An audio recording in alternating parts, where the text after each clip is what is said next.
क्या आपको पता है कि आपके गांव की मस्जिद, मदरसा, आपके गांव के कब्रिस्तान और ईदगाह के खिलाफ साजिश हो रही है और इस साजिश के लिए झूठ और एक घटिया प्रोपेगेंडा का सहारा लिया जा रहा है।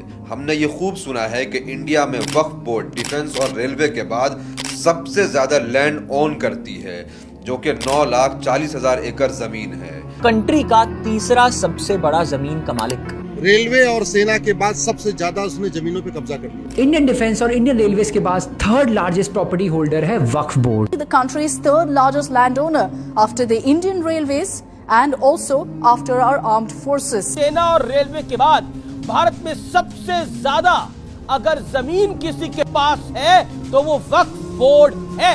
अब ये बताकर कि वक्फ बोर्ड के पास रेलवे और डिफेंस के बाद सबसे ज्यादा जमीन है, लोगों को डराया जाता है जैसे कोई बहुत ही खतरनाक माफिया इन सब के पीछे काम कर रही हो। मगर हमें ये किसी ने नहीं बताया कि अकेले उड़ीसा में सिर्फ 13 मंदिरों के पास 12 लाख एकड़ जमीन है।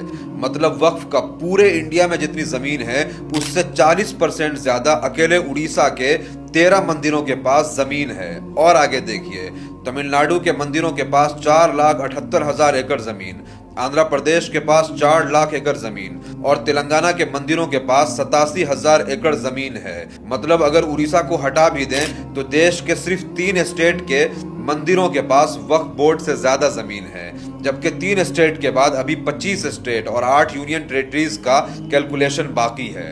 तो सोचिए कि Waqf board third largest land owner है, ये झूठ और प्रोपेगेंडा कहां डस्टबिन में जाएगा? फिर वो लैंड जिहाद, जमीन जिहाद जैसे प्रोपेगेंडा का क्या होगा?